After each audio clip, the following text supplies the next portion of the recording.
Hi everyone, this is Mark Stutman from Folkway Music up here in Canada. I hope you're all doing really well. I have today a 1930 Gibson Nick Lucas here in the shop with me. This is a guitar that we listed and sold a couple weeks ago. It's still here waiting for its owner to collect it. But while it was here, I figured I would shoot a video on the Nick Lucas in general with this guitar as a specific example. Pretty much by popular demand, lots of people have asked me to do a vid on the Nick Lucas model because there just isn't much information out there on the internet about this very interesting and historically important Gibson model. The Nick Lucas was introduced in 1927. Nick Lucas himself was Gibson's first artist endorsee, and Gibson was trying to make a foothold into the growing flat top acoustic guitar world, particularly the steel strung flat top acoustic guitar world. And Nick Lucas was a perfect person to champion their brand.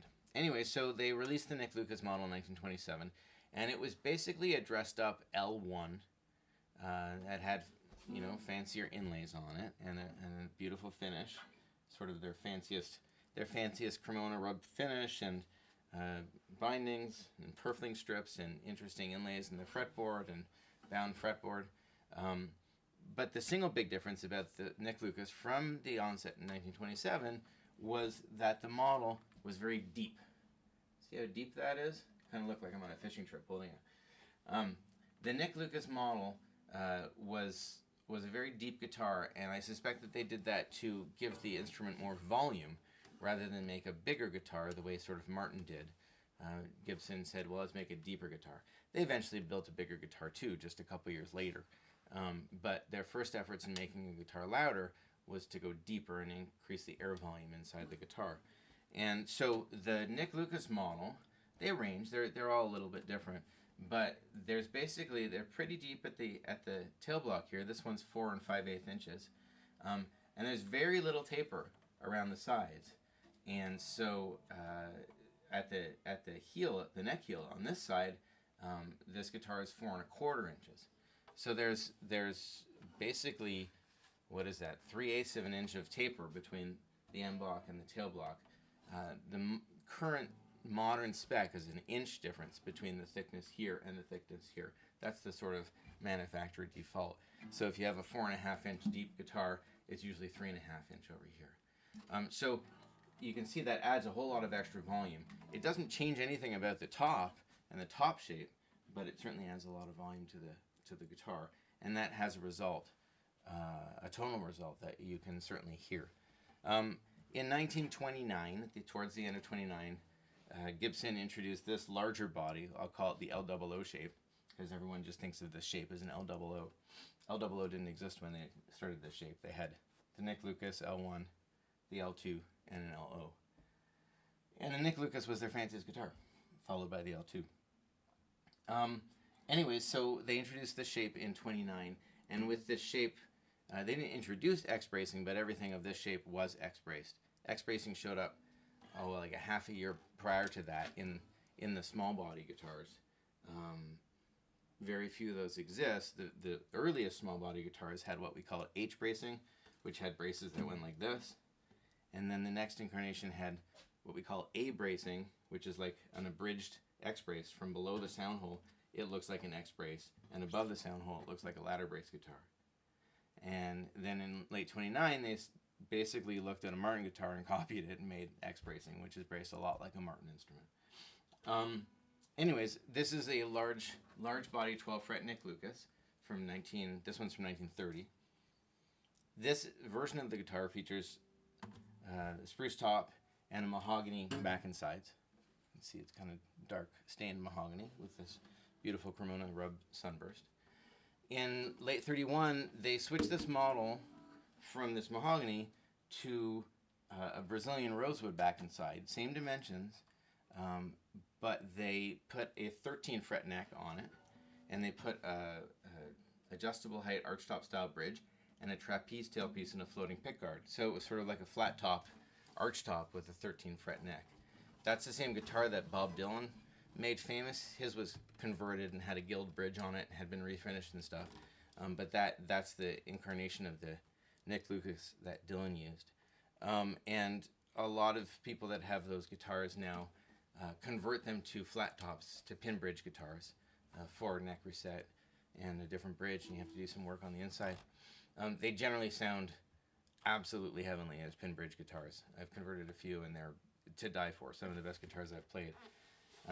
There's some discussion of whether or not we should convert those guitars. As a guy who's done it and played both versions, the converted end result is among the best sounding guitars you'll ever play, so it's a good argument in favor of the conversion.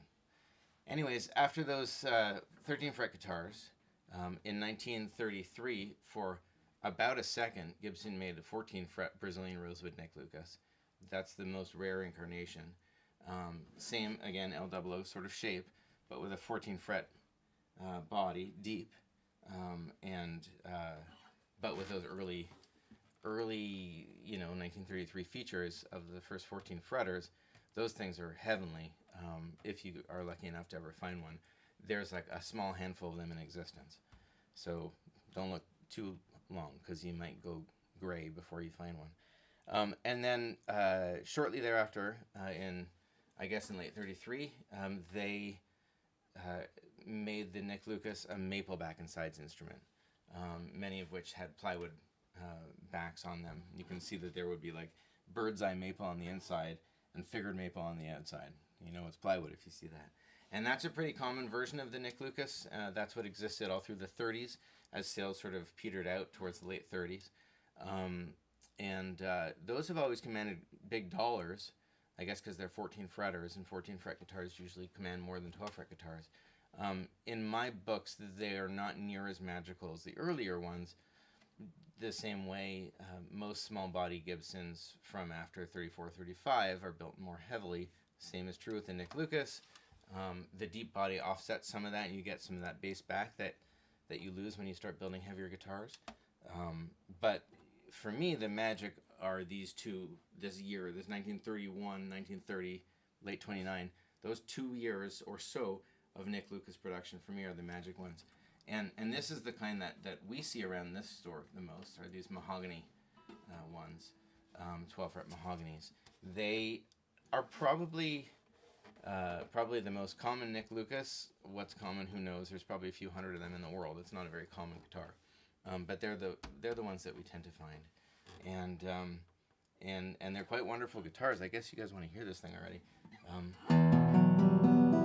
So it's not a powerhouse guitar, because like the other guitars from 1931 built by Gibson, it's a lightly built guitar with a very thin top and very small bracing and small bridge plate.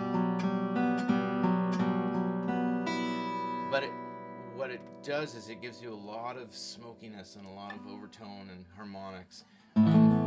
It's sort of like a dark chords on a big guitar kind of guitar, and a beautiful minor chord sort of instrument that is I would say beguiling. It's like the perfect beguiling guitar. I love that word for a guitar tone when it's needed. So it's a soft guitar. A lot of people fingerstyle these guitars sort of ragtime style, which works just great. I mean, guys like Roy Bookbinder have made a career out of it. They do that well. I can't do it upside down left-handed. It totally does that, but it's not a powerhouse loud guitar. It's not something you're going to bring to a jam and expect to hear yourself over the other instruments. It's much more a solo guitar, and fingerstyle players love them. Well, anyone that likes a good sounding guitar loves them, but it's most at home with a fingerstyle or a very sort of clean melodic pick attack. Same is true with the rosewood ones. They're not really any louder. They just have rosewood sort of EQing instead of mahogany. And after you convert them to a pin bridge. But they do all have this sort of smoky thing. The rosewood ones have a bit more of a scoop in the mids and more note separation and a more pronounced low notes that do really nicely on open tunings as well. The thing that you have to watch out with Nick Lucas is because, well, in any Gibson from the early 30s, because they're so lightly built, they have all kinds of problems. with structural integrity over the years. And there's many guitars from this period that haven't survived very well. They have lots of top deformation, or they have their X braces are only 3/16 wide. They're very narrow and they're very tall, and they end about here, and so a lot of these guitars tend to fold up in this area. X braces become loose, and unfortunately, over the years, many of them have seen very terrible guitar repair at the hands of people that didn't really know what they were doing. Bucket loads of yellow glue in there, people clamping braces and breaking them as they clamp them. There's all kinds of terrible things you see. So if you're shopping for a Nick Lucas or any early 30s guitar from Gibson, it's really important to have the top assessed and see what kind of repairs the guitar has had. This one is in amazing condition. It has a repaired top rack right here, and this bridge is a replacement. Although it's a really nice replacement, it's still a replacement, and it has one minor side crack. But it's otherwise a beautiful instrument with almost no repairs on the inside, and it's in wonderful condition. It's never had a neck reset. You can see the bridge is full height, the saddle is full height, and the string action is fingerstyle low.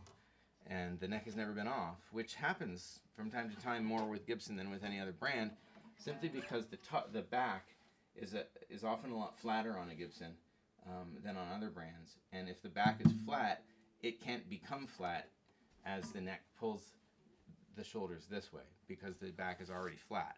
There's no flattening that it can do, and so the geometry is more stable on a lot of these Gibson guitars, which is why many of them don't actually need a neck reset like this one. Which is also really nice, because if you're dealing with a Nick Lucas in a reset or an original jumbo, which has the same situation with a really deep body and a skinny little heel, you can see how skinny this heel is.